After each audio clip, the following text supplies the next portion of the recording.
We spend so much of our time on social media platforms or websites such as Facebook, YouTube, and Instagram.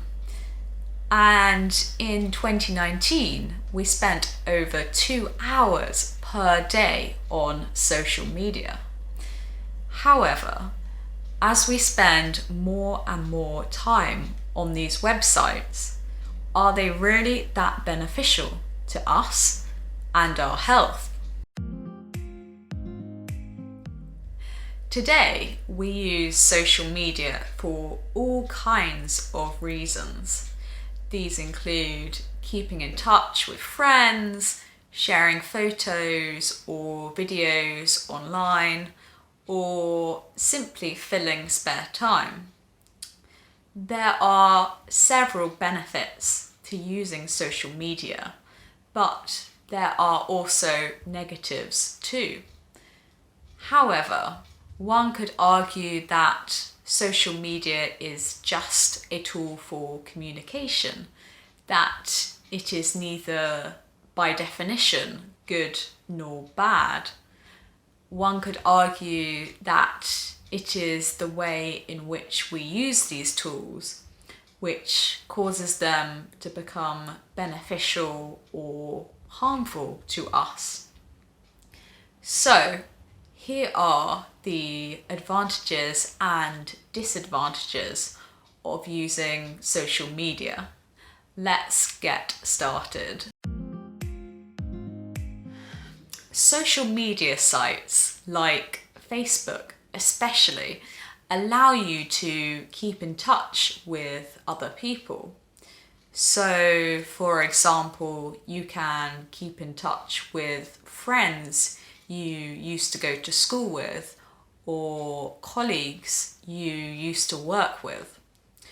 Or even if you have family or friends living abroad, you can still keep in contact with them.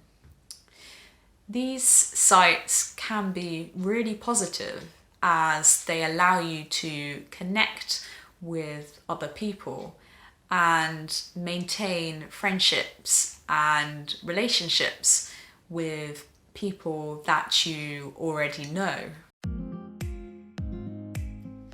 These platforms also allow you to meet like-minded people and find communities of people with similar likes or interests to your own. So, for example, if you like running, you could join a running community to discuss training and racing. Or, to use a more serious example, if you are suffering from an eating disorder, you could join an online support group to get help and support during your recovery process.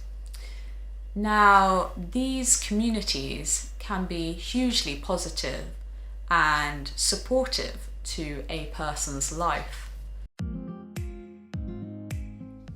However, on these sites, it is very easy to compare yourself to other people. This could be friends, family, or indeed people you've never actually met before, such as celebrities or influencers.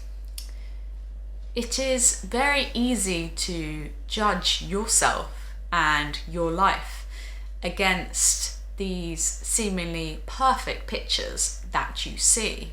And it can be hard to feel happy and satisfied with your own life when you are seeing lots of beautiful people with a perfect house and perfect family.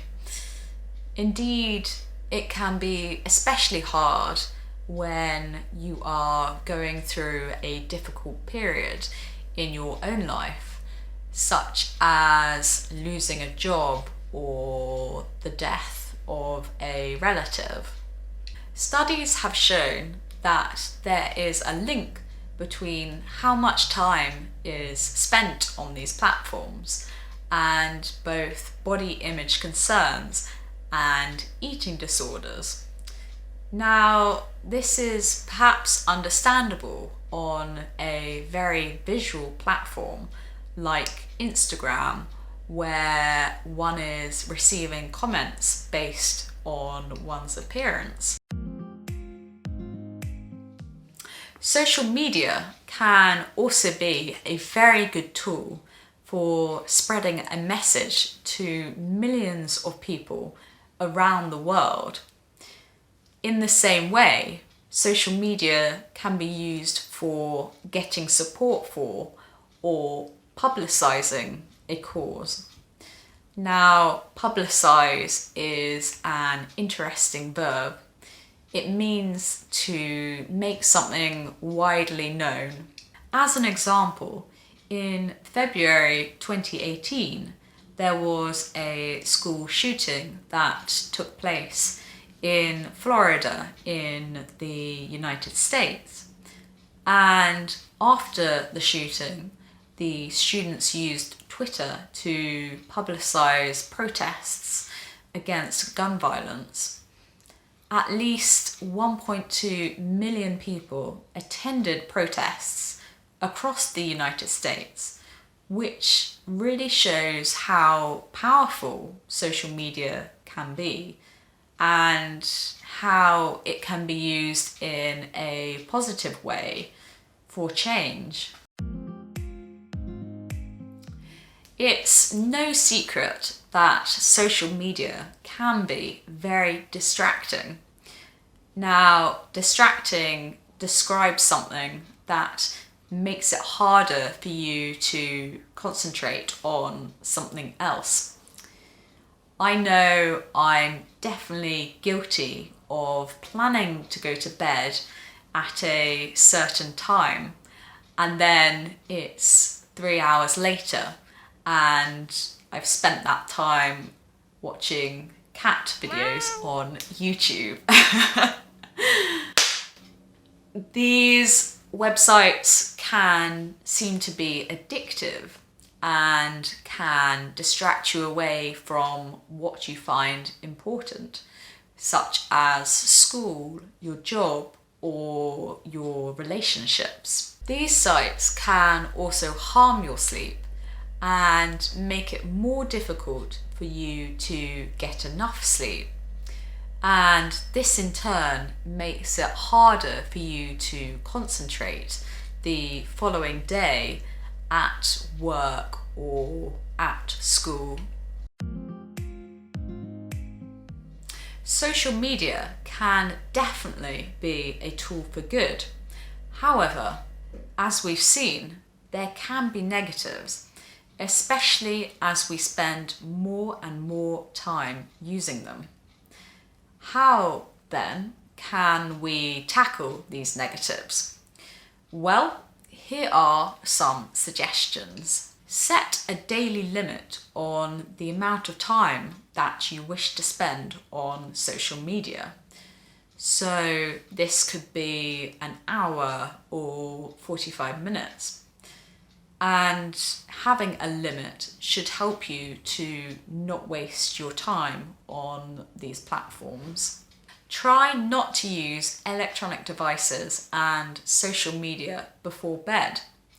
This will help your sleep, and you can do this by storing electronic devices in a different room. And finally, pay attention to the people you are following on these platforms, especially Instagram. If someone you are following is making you feel bad about yourself in any way, consider unfollowing them and following other content instead, such as travel or nature. Okay, I really hope you found this topic interesting and helpful. If you did, please give this video a like and subscribe to the channel. As always, I will put the full transcript of this video in the video description. And remember, if you didn't understand everything the first time you watched this video, try rewatching multiple times, and each time you should understand more. Alright, thank you very much for watching, and I will see you very soon.